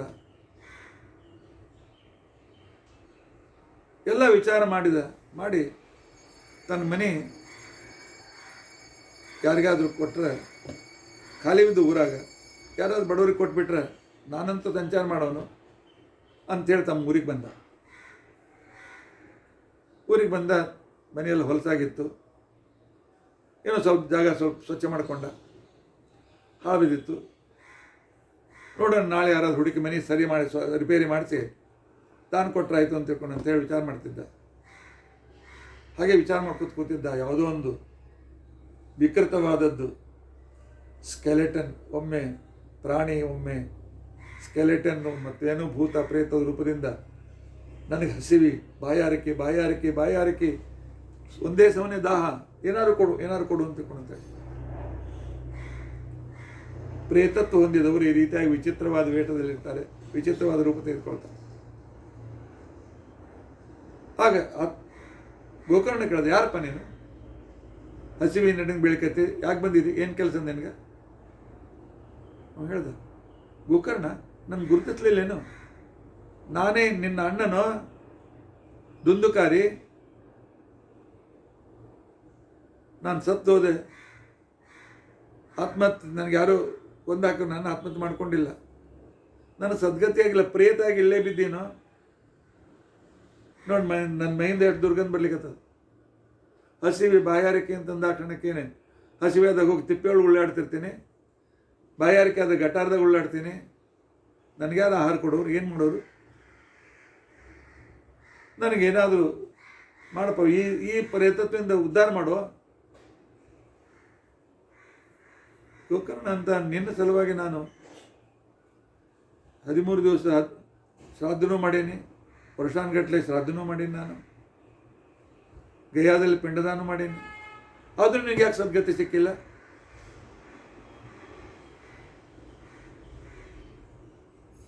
ನಾನು ವಿಚಾರ ಮಾಡ್ತೀನಿ, ಆಮೇಲೆ ಬಾ. ಇಲ್ಲ, ಇಲ್ಲೇ ಇರ್ತೀನಿ, ಎಲ್ಲ ಹೋಗಿರಪ್ಪ. ನಾನು ವಿಚಾರ ಮಾಡಿದೆ, ಏನು ಮಾಡಿದ್ರು ಉತ್ತರ ಸಿಗಲಿಲ್ಲ. ಆಗ ಅವನು ಹೇಳ್ದ, ನನಗೆ ಹಿರಿಯರ ಔರ್ಧ್ವದೇಕ ಕ್ರಿಯೆಗಳನ್ನು ಮಾಡಿದ ನಂತರವೂ ಅವ್ರಿಗೆ ಸದ್ಗತಿ ಆಗದೆ ಇದ್ದರೆ ಸದ್ಗತಿ ಕೊಡುವ ವಿಧಾನ ಏನು, ನನಗೆ ಸಿಗುವ ಹೊರತು ನಾಳೆ ಸೂರ್ಯೋದಯ ಆಗೋದು ಬೇಡ ಅಂಥೇಳಿ ತನ್ನ ತಪಶಕ್ತಿಯಿಂದ ಸೂರ್ಯನ ಗತಿಯನ್ನು ನಿಲ್ಲಿಸಿದ. ಆಗ ದೇವತೆಗಳು ಪ್ರತ್ಯಕ್ಷರಾಗಿ ಹೇಳ್ತಾರೆ, ಗೋಕರ್ಣ, ಜಗತ್ತಿನ ವ್ಯಾಪಾರ ನಿಲ್ಲಿಸ್ಲಿಕ್ಕೆ ನಿನಗೆ ಅಧಿಕಾರ ಇಲ್ಲ, ಆದ್ದರಿಂದಾಗಿ ಆ ಅನಧಿಕಾರ ಚೇಷ್ಟ ನೀನು ಮಾಡಬೇಡ. ಒಂದು ಕೆಲಸ ಮಾಡು, ನಿನ್ನ ಅಣ್ಣ ಮಾಡಿದ ಪಾಪ ಇಷ್ಟದಲ್ಲ, ನೀನು ಮಾಡಿದ ಔರ್ಧ್ವದೇಹಿಕ ಕ್ರಿಯೆಯಿಂದ ಅದು ಅವನ ಪ್ರೇತತ್ವ ಹೋಗಲಿಲ್ಲ, ಅವನಿಗೋಸ್ಕರ ನೀನು ಭಾಗವತ ಸಪ್ತಾಹ ಮಾಡು.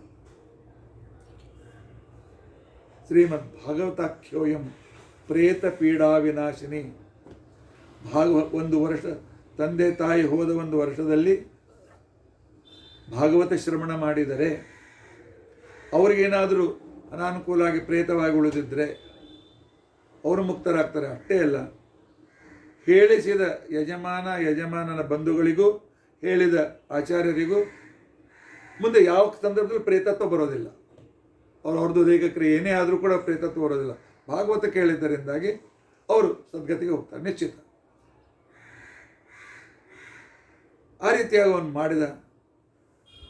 ಆದರೆ ಅವನು ಕೇಳಿದ ದೇವತೆಗಳಿಗೆ, ನಾನು ಭಾಗವತ ಹೇಳಿದ ಕ್ಷಣಕ್ಕೇನೆ ಅವನ ಪಾಪ ಹೋಗ್ತದೆ ಅಂತ ಇದಕ್ಕೆ ನಿದರ್ಶನ ಏನು, ಇದಕ್ಕೆ ಎವಿಡೆನ್ಸ್ ಏನು ಅಂತಕೊಂಡು ಕೇಳಿದ.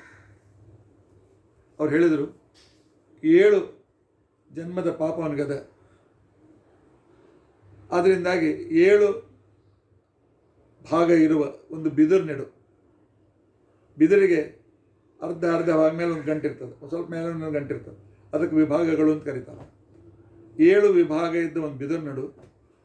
ಮೊದಲೇ ದಿವಸದ ಕಥೆಯಿಂದ ಒಂದು ವಿಭಾಗ ಕತ್ತರಿಸಿ ತಾನಾಗೆ ಬಿದ್ದರೆ ಆ ಅವತ್ತಿನ ಕಥೆಯಿಂದ ಅವನು ಮೊದಲೇ ಒಂದು ಜನ್ಮದ ಪಾಪ ಹೋಯಿತು ಅಂತ ತಿಳ್ಕೊ.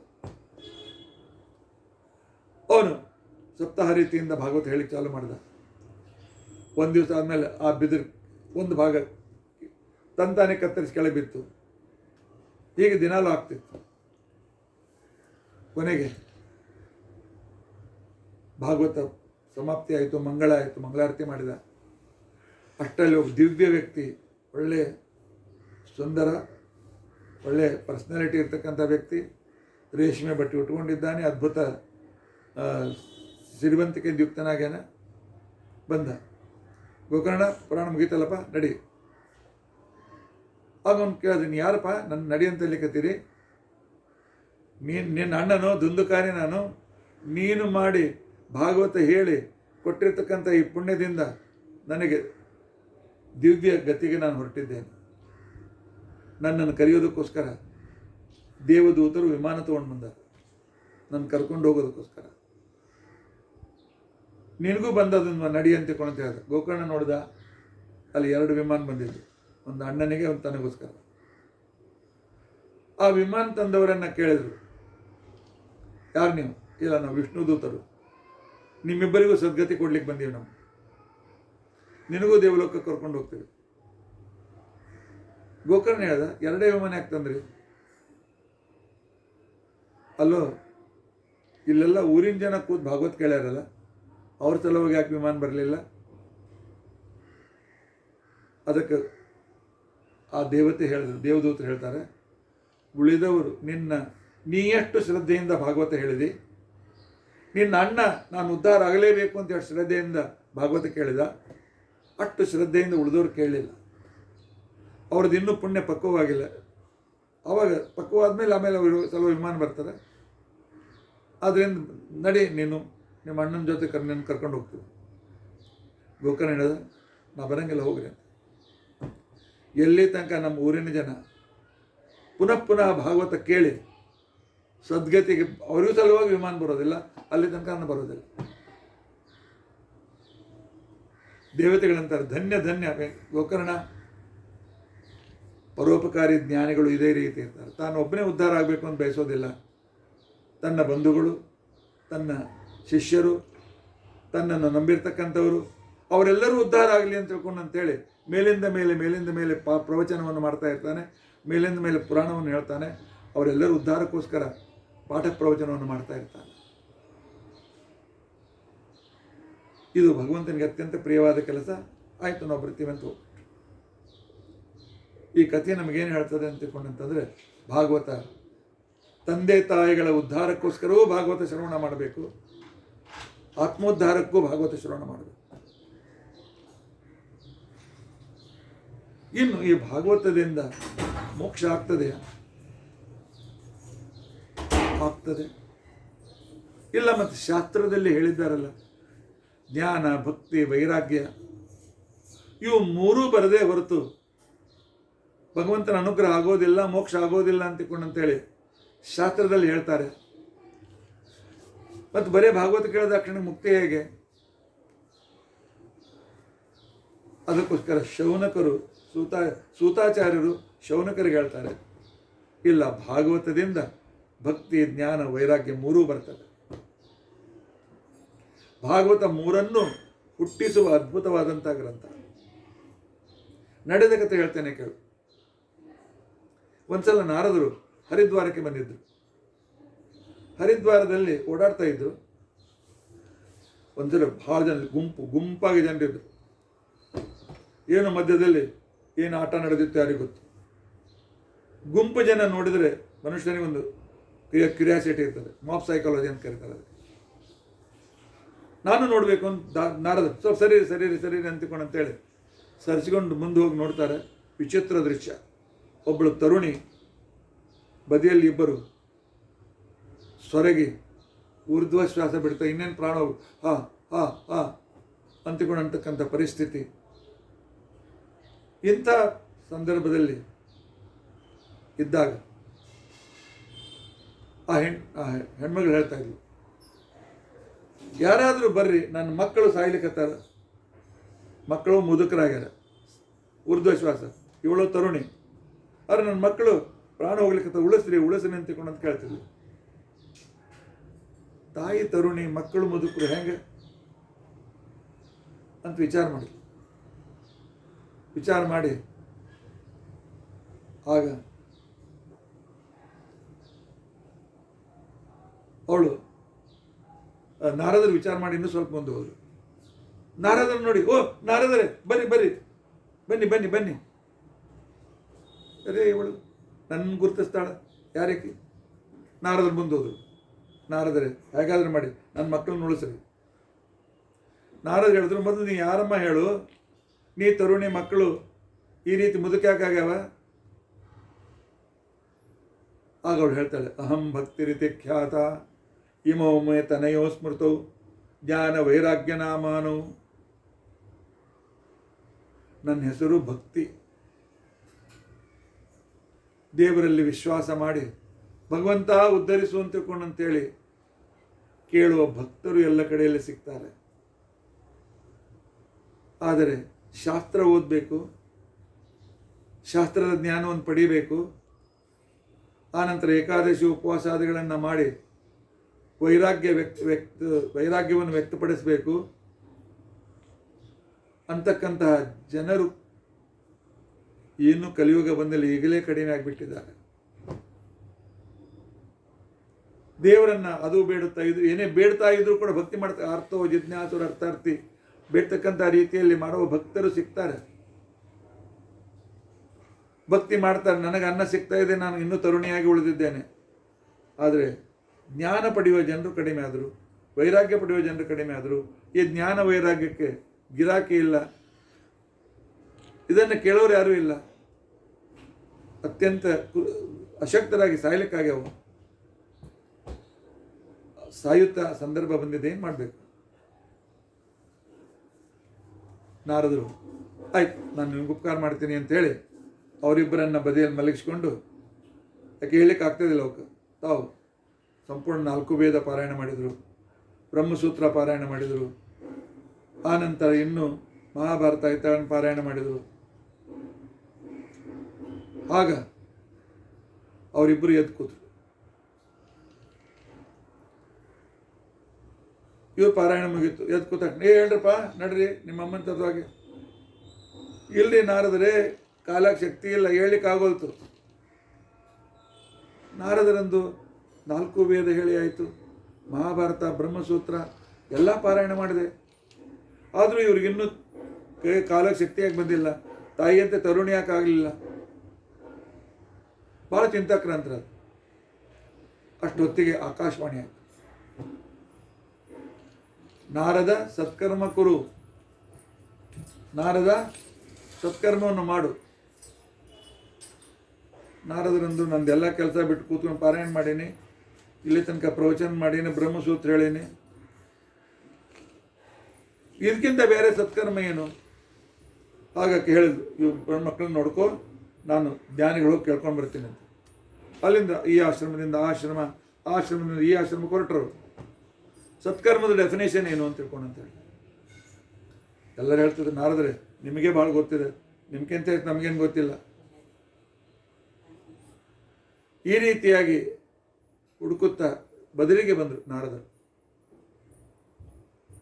ಆಗ ಬ್ರಹ್ಮದೇವರ ಮಾನಸ ಪುತ್ರರಾದ ಸನಕ, ಸನಂದನ, ಸನತ್ಕುಮಾರ, ಸನತ್ ಸುಜಾತರು ಬರ್ತಿದ್ರು. ನಾರದರು ಕೈ ಜೋಡಿಸಿದ್ರು. ಅವರು ಬ್ರಹ್ಮಪುತ್ರರು, ಇವರು ಬ್ರಹ್ಮಪುತ್ರರು, ಅವರು ಜ್ಞಾನಿಗಳು. ನಾರದರನ್ನು ನೋಡಿ ಅವರಂದ್ರು, ಸಹೋದರ ನಾರದ, ಯಾಕಪ್ಪ ಮದುವೆ ಮಾಡ್ಕೊಂಡೇನೋ ಅಂತ ಕೇಳಿದ್ರು. ನಾರದರಂದು, ಮದುವೆ? ಈ ಪ್ರಶ್ನೆ ಕೇಳಲಿಕ್ಕೆ ಕಾರಣ ಏನು? ನಿನ್ನ ಮಾರಿ ಮೇಲೆ ನಿನ್ನ ಚಿಂತೆನೇ ಹೇಳ್ತದೋ? ಮನುಷ್ಯ ಸ್ವತಂತ್ರ ಇದ್ದಾಗ ಯಾವ ಚಿಂತೆ ಇರೋಂಗಿಲ್ಲ. ಮದುವೆ ಮಾಡ್ಕೊಂಡ್ಮೇಲೆ ಹೆಂಡತಿ, ಮಕ್ಕಳು, ಗಂಡ ಎಲ್ಲ ಚಿಂತೆ ಚಾಲು ಆಗ್ತದೆ. ನಿನ್ನ ಮುಖ ನೋಡಿದ್ರೆ ಭಾಳ ಚಿಂತೆ ಮಾಡ್ಲಿಕ್ಕೆ ಅಂತ ಅನ್ನಿಸ್ತದೆ. ಅದಕ್ಕೆ ಕೇಳುವಪ್ಪ ಮದುವೆ ಅದೇನು ಅಂತ ತಿಳ್ಕೊಂಡು ಅಂತೇಳಿ. ಇದರರ್ಥ ಮದುವೆ ಮಾಡ್ಕೊಳ್ಬಾರ್ದು ಅಂತಲ್ಲ, ಮದುವೆ ಮಾಡಿಕೊಂಡು ಬರುವ ಚಿಂತೆ ಸಮಸ್ಯೆಗಳನ್ನು ಎದುರಿಸ್ಬೇಕು. ಇದರಲ್ಲಿ ಒಂದು ಬುದ್ಧಿವಂತಿಕೆ ಇದೆ. ಆಗ ಇಲ್ಲ, ಮತ್ತೆ ನಡೆದ ಘಟನೆ ಹೇಳಿದರು. ಸತ್ಕರ್ಮ ಕುರಿತ ಆಕಾಶವಾಣಿ ಆಯಿತು. ಏನಂತ ಸತ್ಕರ್ಮ? ಆಗ ಅವ್ರು ಹೇಳಿದರು, ನೋಡಪ್ಪ ನಾರದ, ಜ್ಞಾನ ಭಕ್ತಿ ಹುಟ್ಟಬೇಕಾದ್ರೆ ಬರೀ ಪಾರಾಯಣ ಮಾಡಿದರೆ ನಡೆಯೋದಿಲ್ಲ, ಬರೀ ಶ್ಲೋಕ ಓದಿದ್ರೆ ನಡೆಯೋದಿಲ್ಲ. ಅದರ ಅರ್ಥ ತಿಳಿಬೇಕು. ಆದರೆ ವೇದನ ಅರ್ಥ ಮಾಡಿಕೊಳ್ತಕ್ಕಂಥ ಜನರು ಎಷ್ಟು ಜನ ಇದ್ದಾರೆ? ಮಹಾಭಾರತ ಪೂರ್ತಿ ಓದುವವರು ಎಷ್ಟು ಜನ ಇದ್ದಾರೆ? ಪುರಾಣಗಳನ್ನು ಅರ್ಥ ಮಾಡಿಕೊಳ್ತಕ್ಕಂಥ ಕ್ರಮ ಎಷ್ಟಿದೆ? ಯಾಕೆ ಮಹಾಭಾರತ ಪುರಾಣಾದಿಗಳಿಗೆ ಗುಹ್ಯ, ದರ್ಶನೀಯ, ಆನಂತರ ಸಮಾಧಿಯಿಂದ ಮೂರು ಥರದ ಭಾಷೆಯಲ್ಲಿ ಆ ಗ್ರಂಥಗಳು ವಿಶೇಷವಾದ ಸಿಂಬಾಲಿಕಮ್ ಮೀನಿಂಗು ಹೋಗವ. ಅದನ್ನು ಅರ್ಥ ಮಾಡಿಕೊಳ್ಳಬೇಕಾದ್ರೆ ಗುರುಗಳು ಬೇಕಾಗ್ತದೆ. ಅದಕ್ಕೊಂದು ಕೆಲಸ ಮಾಡು. ಈ 3 ಜ್ಞಾನ, ಭಕ್ತಿ, ವೈರಾಗ್ಯ ಮೂರನ್ನೂ ಕೊಡ್ತಕ್ಕಂತಹ ಮತ್ತು ಜನರಿಗೆ ತಿಳಿಯುವಂತೆ ಕಥಾರೂಪದಿಂದ ಇರುವ ತತ್ವಜ್ಞಾನ ಅಂತ ಅನ್ನೋ ಗ್ರಂಥ ಅಂದರೆ ಭಾಗವತ. ಕಲಿಯುಗ ಅಂತಿಕೊಂಡಂತವನು ಹೆಬ್ಬಾವು. ಅದರ ಬಾಯಲ್ಲಿ ನಾವೆಲ್ಲೂ ಸಿಕ್ಕಿ ಬಿದ್ದಿದ್ದೇವೆ. ಅದರಿಂದ ಹೊರಗೆ ಬೀಳಬೇಕಾಗಿತ್ತು ಅಂತಂದರೆ ಭಾಗವತ ಶ್ರವಣ ಮಾಡಬೇಕು, ಭಾಗವತ ಓದಬೇಕು, ಭಾಗವತ ಚಿಂತನೆ ಮಾಡಬೇಕು. ಕಾಲವ್ಯಾಲ ಮುಖಗ್ರಾಸ ತ್ರಾಸ ನಿರ್ಣಾಸ ಹೇತವೇ ಶ್ರೀಮದ್ ಭಾಗವತಾಖ್ಯೋಯಂ ಕಲೋ ಕಿರೇಣ ಭಾಷಿತ. ಭಾಗವತ ಕೇಳ್ತಾ ಇದ್ದರೆ ಕಲಿಯ ಪ್ರಭಾವ ನಮ್ಮ ಮೇಲೆ ಆಗೋದಿಲ್ಲ. ಕಲಿಯ ಪ್ರಭಾವ ಅಜ್ಞಾನ, ಆಲಸ್ಯ, ಆನಂತರ ತಪ್ಪು ದಾರಿಯಲ್ಲಿ ಸಮಯವನ್ನು ಕಳೆಯುವಿಕೆ ಇತ್ಯಾದಿಗಳೆಲ್ಲ ಇದು ಕಲಿ ಪ್ರವೇಶದ ಲಕ್ಷಣಗಳು. ಈ ಕಲಿಯನ್ನು ಓಡಿಸ್ಬೇಕಾಗಿತ್ತು ಅಂತಂದರೆ ಭಾಗವತ ಶ್ರವಣ ಮಾಡಬೇಕಪ್ಪ. ಹೋಗಿ ಭಾಗವತ ಹೇಳು, ಜ್ಞಾನ ವೈರಾಗ್ಯಗಳಿಗೂ ಶಕ್ತಿ ಬರ್ತದೆ ಅಂತ. ನಾರದರು ಹೇಳಿದರು, ನೀವು ಸನತ್ ಕುಮಾರರು ಸಾಕ್ಷಾತ್ತಾಗಿ ನೀವು ಶೇಷದೇವರಿಂದ ಭಾಗವತವನ್ನು ಕೇಳಿರ್ತಕ್ಕಂಥವರು, ನೀವೇ ಬಂದು ಹೇಳ್ರಿ ಅಂತ. ಸನತ್ ಕುಮಾರ್ ಅವ್ರ ಜೊತೆ ಬಂದರು. ಭಕ್ತಿ, ಜ್ಞಾನ, ವೈರಾಗ್ಯ ಕುಡಿದಾಗ ಊರಿನ ಜನ ಕೂತರು. ಅವರು ಭಾಗವತ ಸಪ್ತಾಹ ಮಾಡಿದರು. ಆಗ ವೈರಾಗ್ಯ ಜ್ಞಾನಗಳಿಗೂ ಕೂಡ ಶಕ್ತಿ ಬಂತು. ಯುವಕರಾದ ಯಾರು ಭಾಗವತ ಕೇಳ್ತಾರೆ ಅವರಲ್ಲಿ ನಾವು ಸರಿಯಾಗಿ ಬಂದಿರ್ತೇವೆ. ಜ್ಞಾನವೂ ಆಗ್ತದೆ, ವೈರಾಗ್ಯವೂ ಬರ್ತದೆ, ಭಕ್ತಿ ಅಂತೂ ತಪ್ಪದೇ ಬರ್ತದೆ, ಭಕ್ತಿಯೂ ಬರ್ತದೆ. ಇದರಿಂದ ಪರಮಾತ್ಮ ಅನುಗ್ರಹ ಆಗ್ತದೆ, ಮೋಕ್ಷ ಆಗ್ತದೆ. ಅಷ್ಟೇ ಅಲ್ಲ, ಸಾಂಸಾರಿಕ ಅನಿಷ್ಟಗಳು ದೂರ ಆಗ್ತದೆ. ಸಂಸಾರದಲ್ಲಿ ನೌಕರಿಯಲ್ಲಿ ಸಮಸ್ಯೆಗಳು, ಮನೆ ಮಠಗಳು ವಿಷಯದಲ್ಲಿ ಸಮಸ್ಯೆಗಳು, ಬಂಧುಗಳಿಂದ ಸಮಸ್ಯೆಗಳು, ಮತ್ತಿನ್ನೇನೋ ಎಲ್ಲ ಅನುಕೂಲ ಇದೆ, ಏನೂ ಸಮಾಧಾನ ಇಲ್ಲ. ಎಲ್ಲ ಕಷ್ಟಗಳು ದೂರ ಆಗಿ ಜ್ಞಾನ, ಭಕ್ತಿ, ವೈರಾಗ್ಯದಿಂದ ಭಗವಂತನ ಅನುಗ್ರಹ ಆಗಬೇಕಾಗಿದ್ದರೆ ಭಾಗವತ ಶ್ರವಣ ಮಾಡಬೇಕು. ಅದಕ್ಕೋಸ್ಕರ ಭಾಗವತ. ಅಂದು ಗೋಕರ್ಣ ಸಪ್ತಾಹ ವಿಧಿಯಿಂದ ಭಾಗವತ ಹೇಳಿದ. ಇಲ್ಲಿಯೂ ಕೂಡ ಸನತ್ ಕುಮಾರರು ಸಪ್ತಾಹ ವಿಧಿಯಿಂದ ಭಾಗವತ ಹೇಳಿದರು. ಆದ್ದರಿಂದ 7 ದಿವಸದಲ್ಲಿ ಸಂಕ್ಷಿಪ್ತವಾಗಿ ಭಾಗವತ, ಪೂರ್ತಿ ಭಾಗವತ 3 ವರ್ಷ ಬೇಕು. ಕೊರೋನಾದಲ್ಲಿ ನಾನು 1918ದಿಂದ 21ವರೆಗೂ 3 ವರ್ಷ 10 ತಿಂಗಳು ಪ್ರತಿಯೊಂದು ಶ್ಲೋಕ ಹೇಳಬೇಕಾದ್ರೆ ಅಷ್ಟು ಸಮಯ ಬೇಕಾಯಿತು. ಅವಾಗ ನಾನು ಹೇಳಿದ್ದೆ. ಆದರೂ ಕೂಡ 7 ದಿವಸದಲ್ಲಿ ಸಂಕ್ಷಿಪ್ತವಾಗಿ ತಿಳಿದುಕೊಂಡರೂ ಕೂಡ, ಯಾಕೆ 3-4 ವರ್ಷ ಏಕಾಗ್ರತೆ ನಮಗಿರೋದಿಲ್ಲ. 7 ದಿವಸ ಎಲ್ಲ ಕೆಲಸ ಬಿಟ್ಟು ಇದಕ್ಕೋಸ್ಕರ ನಾವು ಪರಮಾತ್ಮನ ಧ್ಯಾನದಲ್ಲಿ ಇರೋಣ, ಆಗ ಭಾಗವತ ಕೇಳಲಿಕ್ಕೆ ಅನುಕೂಲ ಆಗ್ತದೆ ಅಂಥೇಳಿ ಸಪ್ತಾಹ ವಿಧಿಯನ್ನು ಇಟ್ಟಿದ್ದಾರೆ. ಸಪ್ತಾಹ ವಿಧಿಯಿಂದ ಯಾರು ಭಾಗವತ ಕೇಳ್ತಾರೆ ಪರಮಾತ್ಮ ಅವರಿಗೆ ಅದ್ಭುತವಾಗಿರ್ತಕ್ಕಂಥ ರೀತಿಯಿಂದ ಅನುಗ್ರಹ ಮಾಡ್ತಾರೆ. ಪರೀಕ್ಷಿತ್ ರಾಜ, ನೀನು ಪರಮಾತ್ಮ ಅನುಗ್ರಹಕ್ಕೆ ಕಾರಣೀಭೂತನಾಗಿ ಗರ್ಭದಲ್ಲಿದ್ದಾಗಲೇ ಭಗವಂತನನ್ನು ಕಂಡಿರ್ತಕ್ಕಂಥ ವ್ಯಕ್ತಿಯಪ್ಪ ನೀನು ಪುಣ್ಯಾತ್ಮ. ನಿನಗೆ ಭಾಗವತ ಹೇಳಿದ್ರೆ ನನಗೂ ಪುಣ್ಯ ಬರುತ್ತೆ ಅಂತ ಬಂದಿದ್ದೇನಪ್ಪ ಅಂಥೇಳಿ ಶುಕಾಚಾರ್ಯ ಹೇಳ್ತಾರೆ. ಶುಕಾಚಾರ್ಯ ಪರೀಕ್ಷಿತನಾಗಿ ಉಪದೇಶ ಮಾಡಿದರು. ಭಾಗವತ ಇದು ಒಂದೆಲ್ಲೂ ನಡೆದ ಘಟನೆ ಅಲ್ಲ, ಪರಂಪರೆಯಿಂದ ಬಂದಿರತಕ್ಕಂಥದ್ದು. ಮೊದಲು ಭಾಗವತವನ್ನು ಪರಮಾತ್ಮ ಸಾಕ್ಷಾತ್ ವಿಷ್ಣು ತನ್ನ ಮಗನಾದ ಬ್ರಹ್ಮದೇವನಿಗೆ ಉಪದೇಶ ಮಾಡಿದ 4 ಶ್ಲೋಕಗಳಲ್ಲಿ. ಬ್ರಹ್ಮದೇವರು ನಾರದರಿಗೆ ಸುಮಾರು ಒಂದು 4-5 ಅಧ್ಯಾಯಗಳಲ್ಲಿ ಭಾಗವತದ ಸಂಕ್ಷೇಪ ವಿಚಾರವನ್ನು ಹೇಳಿದರು. ನಾರದರು ಬಂದು ವೇದವ್ಯಾಸ ದೇವರಿಗೆ ಪ್ರಾರ್ಥನೆ ಮಾಡಿಕೊಂಡ್ರು. ವೇದವ್ಯಾಸ ದೇವರೇ, ಭಾಗವತ ರಚನೆ ಮಾಡಿ, ಜನರಿಗೆ ಭಾಗವತ ಬೇಕಾಗಿದೆ, ಅವರು ಉದ್ಧಾರ ಆಗಬೇಕಾಗಿದೆ ಅಂತ ತಿಳ್ಕೊಂಡಂತೇಳಿ ನಾರದರ ಪ್ರಾರ್ಥನೆಯಿಂದ ವೇದವ್ಯಾಸರು ಈ ಭಾಗವತ ಗ್ರಂಥವನ್ನು ಬರೆದರು. ಆ ನಂತರ ಅದನ್ನು ತನ್ನ ಮಗನಾದ ಶುಕಾಚಾರ್ಯರಿಗೆ ಅವರು ಉಪದೇಶ ಮಾಡಿದರು. ಪರೀಕ್ಷಿತ, ಆ ಶುಕಾಚಾರ್ಯ ಶಿಷ್ಯ ನಾನೇ ಆ ಶುಕಾಚಾರಪ್ಪ, ನಿನಗೆ ಭಾಗವತ ಹೇಳ್ತಾ ಇದ್ದೇನೆ.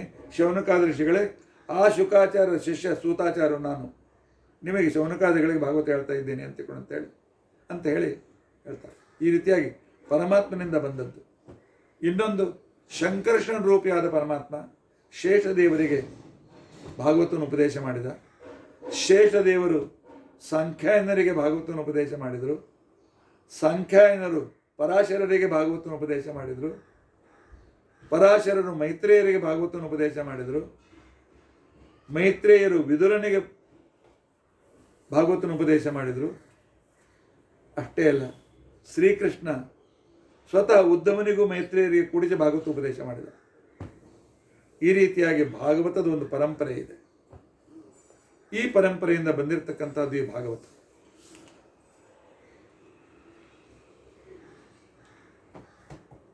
ಜಗತ್ತಿಗೆ ಈ ಭಾಗವತ ಸಿಕ್ಕಿದೆ. ಇಂಥ ಭಾಗವತದಲ್ಲಿ ಏನಿದೆ? ಈ ಭಾಗವತ ನಮಗೆ ಎಷ್ಟು ಉಪಕಾರ ಮಾಡ್ತದೆ. ಅಲ್ಲಿದ್ದ ಭಗವಂತನ ಮಹಿಮೆಗಳನ್ನು ಉಳಿದ ದಿನಗಳಲ್ಲಿ ನಾವು ಕೇಳಿ ತಿಳಿದುಕೊಳ್ಳಿಕ್ಕೆ ಪ್ರಯತ್ನಿಸೋಣ. ಇತಿ ಅದ್ಯ ಕಥಾ ಪ್ರಸಕ್ತಿ. ಹರೇ ರಾಮ ಹರೇ ರಾಮ, ರಾಮ ರಾಮ ಹರೇ ಹರೇ, ಹರೇ ಕೃಷ್ಣ ಕೃಷ್ಣ ಕೃಷ್ಣ ಹರೇ ಹರೇ. ಉಗ್ರಂ ವೀರಂ ಮಹಾವಿಷ್ಣುಂ ಜ್ವಲಂತಂ ಸರ್ವತೋಮುಖಂ ನೃಸಿಂಹಂ ಭೀಷಣಂ ಭದ್ರಂ ಮೃತ್ಯುಂ ನಮಾಮ್ಯಹಂ. ಅಚ್ಯುತಾನಂತ ಗೋವಿಂದ ಸ್ಮೃತಿ ಮಾತ್ರಾರ್ತಿನಾಶನ ರೋಗಾನ್ಮೇ ನಾಶಯ ಶೇಷಾನ್ ಆಶು ಧನ್ವಂತರೇ. ಶ್ರೀಕೃಷ್ಣಾರ್ಪಣಮಸ್ತು. ಶ್ರೀಕೃಷ್ಣಾರ್ಪಣ.